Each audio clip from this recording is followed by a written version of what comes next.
Here I am at Easley Chapel of United Methodist Church. I may have forgot some things that have to do with 666, so let me go into that first. We have Dunasa, which is can, and we find that in Matthew 5:36. We have Apollumetha, and that means parish, not parish as in the word for church in Catholic terminology. We have entolais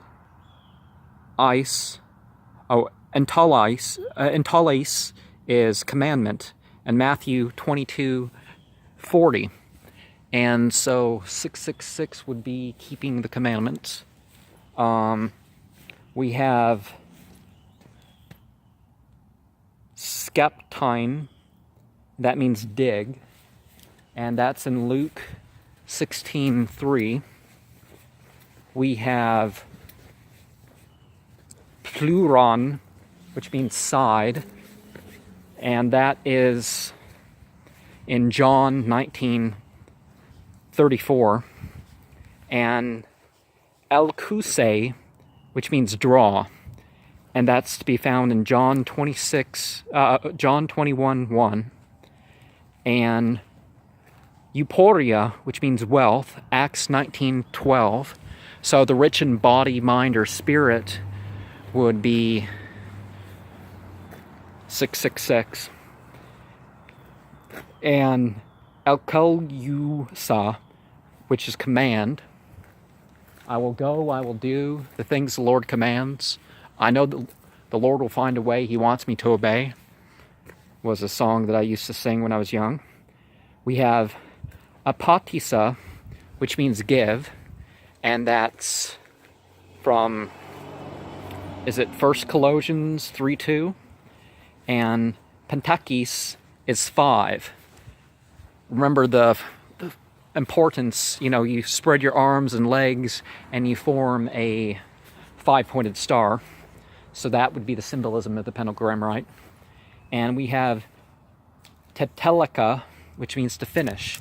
And that's first found in Titus 4:7. Well, the word was obviously used before. Some of them may only exist in the Bible until that point, but as far as what we have evidence of. We have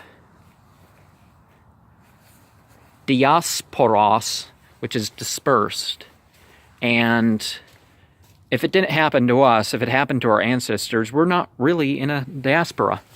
So built 1979, I guess this way here. And we have Haganik Atas.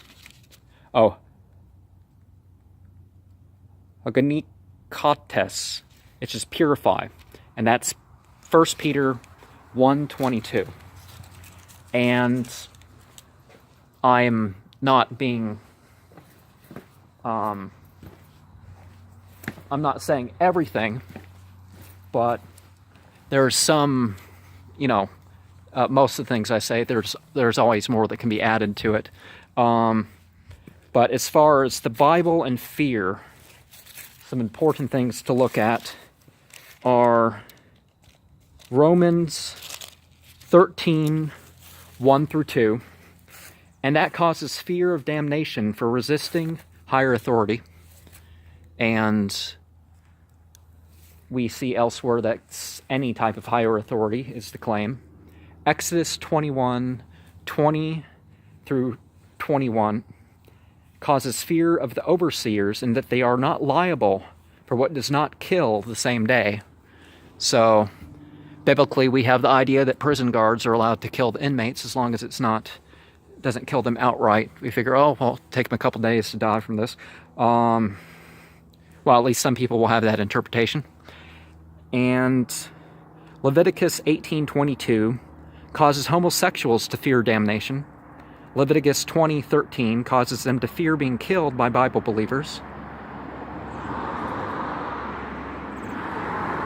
29, or is it 4, makes those oppressed by their parents afraid to utter even harsh words, lest they be killed in retaliation. Leviticus 20:10 makes adulterers fear for their lives on an official level. And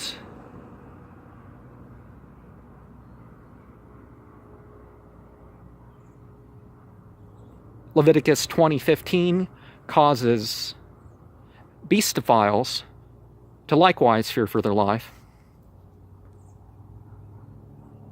20:14 makes those into 3 ways afraid for their life. Jeremiah 17:4 calls Israelites to fear God's wrath forever. 2 Corinthians 6:14 can cause fear of Christians befriending non-Christians. 1 Thessalonians 5:22-23 causes those to fear the coming of Jesus if they don't experience as if God is purifying their body, mind, and soul from the effects of sin. We have Acts 5:1-11. It causes fear of holding back possessions from the church.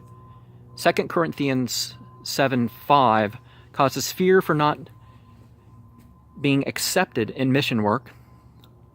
1 Corinthians 2:2-3 causes fear of knowledge outside of Christianity and promotes in sharing being afraid and weak, as the church is weak and afraid. So if the church decides to be weak, the strong ones and the non-afraid ones are supposed to join with them. But 4-5 of 1 Corinthians 2 says that this was despite the alleged power and spirit with him.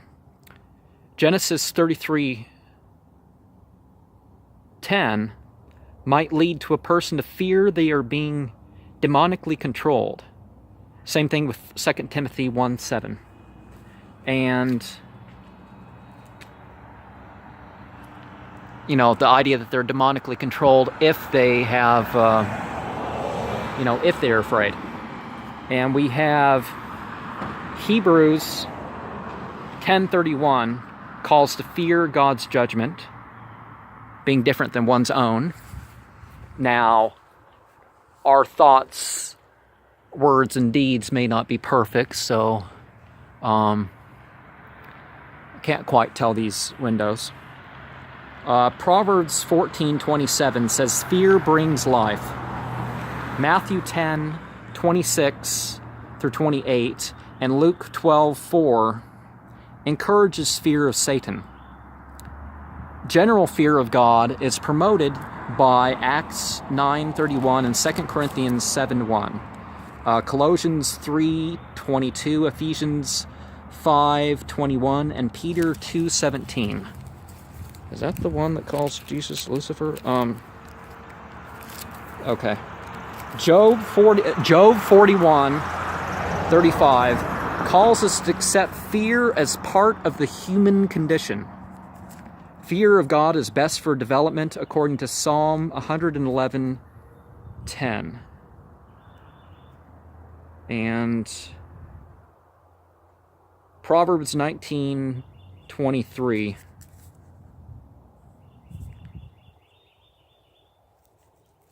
Okay, I will make sure that I have... Okay, that's it for fear in the Bible and 666 at Easley Chapel Methodist Church. And I welcome comments, questions, and of course, whether we are to act out our ideas related to these issues or to consider them and reanalyze ourselves to however we're supposed to react and spread such messages. That's entirely up to us, but peace be unto you.